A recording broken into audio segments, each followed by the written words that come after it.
Okay, so anyway, we have a great topic today. The topic is how to have a spiritual awakening. That's what this whole program is about, right? What does step 12 say?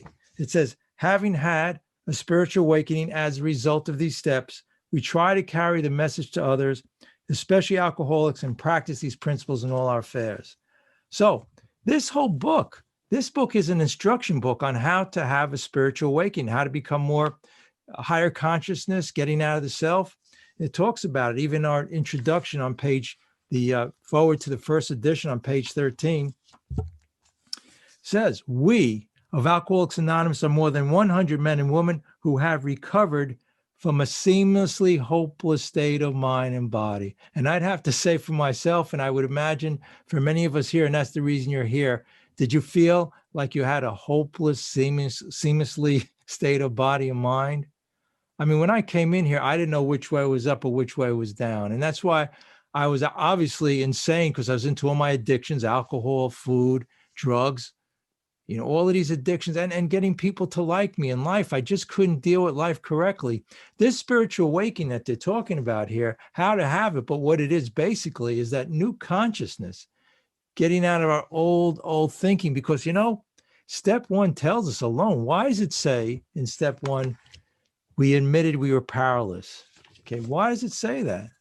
I realized in my life that the only thing I could have power over was nothing, because anything I tried to do in my life and try to achieve, or things I did, I always got in my own way. And even sometimes the crazy thing is, when I did sort of achieve the success I thought that I wanted, I was still miserable, irritable, discontent.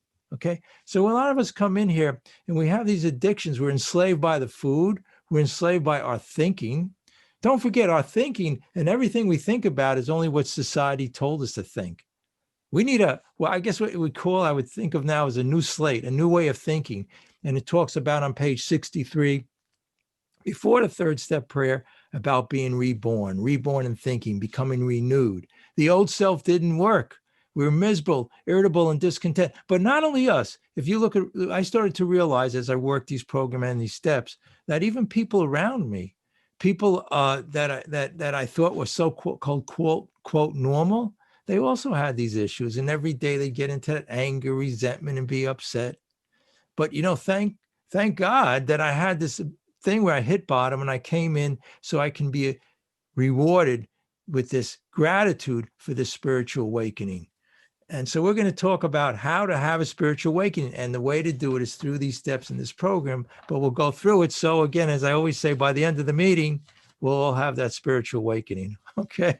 So if you don't, you'll have to come back on Tuesday again, and we'll go through it again. But anyway, pretty much that's what we're all about here. We're all about being joyous and happy, enjoying life, being free of all of these things that we're thinking. We have a spiritual side to us, just to be joyous and happy, but we bury it with, and when you go through the step 4, those defects of character, but it's all related to the self, the selfishness, self-centeredness. That was the root of our problem. So we, at this moment here, right now, we could let go of all this. We could be happy, joyful. We could go outside and enjoy life, not walk outside and be maybe thinking what the neighbor's going to say about us, or if we don't have a car we think isn't the best car on the block, our house, or whatever. All of this crazy thinking. How insane is that? To worry about what people say or think about you. I always say it's one thing for a person, for example, to cut you off on the highway. That's insane, going around acting that way towards people. But how insane it is for us when we react to people being cut off on the highway, a clerk in the store, our families at home. We go into work and the boss gets upset with us, right? That's their problem, right? That's their situation. But we make it all about ourselves, selfishness. The whole world, this world is so big and tremendous. We're only one speck in it. But what do? We magnify it so that we're the center. The world revolves around us. And as a result, we're miserable because for some reason, the world doesn't act the way we think it's supposed to. Hey, look, if I expect people to act the way I want them to, if I want to be rich and wealthy, and I want to be successful, I'm going to be darn miserable. And that's when I came in here, I was miserable. But the way I found a way out, and I found a solution, actually, the spiritual awakening came before this program, I did have it. And it was in the way of alcohol, drugs, and food. Boy, that food, that's amazing. That one really, that's 75% of our country, right? But we made those our higher power. So do you want to have blissfulness? That's called pleasure, momentary pleasure. And again, I always refer to if you want to be happy and in the moment, have some of God's water or God's food or whatever. But no, we got to go. We got to go. Just like we have to figure everything out. We have to read 100 books, intellectualize everything. If we want to be happy, we have to have more food, more and more. We have to have more money, more success. But just like the example I always use about the man who climbs Mount Everest, hey, listen, he was happy. He went through, he spent hundreds of thousands of dollars. He went all the way up to the top of the mountain, right? Mount Everest. He maimed himself pretty much, got frostbite, and he got up there. He was happy, but that's called pleasure, momentary pleasure. When he got home, like I always say, probably on the way home, he got in an argument with the taxi cab driver when he got home with his wife or whatever it was. But then he was thinking he's got to climb. I understand there's 7 high peaks in the country. He had to climb another one. And I always say the place I went to was a meditation center. And I heard that story. The guy said he can have the same pleasure by sitting on his couch. And he could be just as joyous and happy. Because he realized what he's trying to convey to everybody, what these steps do is the real happiness comes in here. Now go out and enjoy life and enjoy things, the pleasures and everything like that. But if we really want the real blissfulness and happiness and joy, it comes from within. The other stuff, like I said, the guy climbed the mountain, but he was unhappy because he wanted to climb more and he wanted to climb that same mountain again. I don't know how many times, because there are people who've climbed it more than one time. So he had to be happy, he had to keep on feeding the ego, the selfishness, self-centeredness. But we have a better way. And the topic is how to have that spiritual awakening through the big book, through these steps in this program. I mean, I know that myself, I was in a few years and I never had that spiritual awakening because I saw the steps in the front, but guess what? It really, I don't know if it was my fault or not, but nobody ever said, here are the steps, Bob, and you can be renewed and reborn and think, and you can have a spiritual awakening. I don't think, nobody told me that the first 2 years. Nobody said, if you read this book and you do these steps through this big book of AA, and you can have that awakening, you can have that neutrality towards your addictions, towards food, towards people, towards alcohol, drugs. You could be in a place of normalcy, find your joy and happiness, which is the source. Look, it's like this. We were created in like God's image. Their source of the happiness and joy has been in us all the time.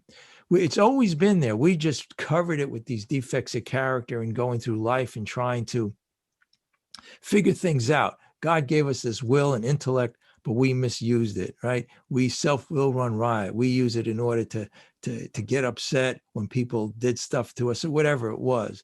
Yeah, okay, we should be upset, or get afraid if somebody puts a gun to our head or we're in a wilderness or so forth. But the thing is that we misuse it for everything in our lives. And that's why we can't be free, because we're imprisoned.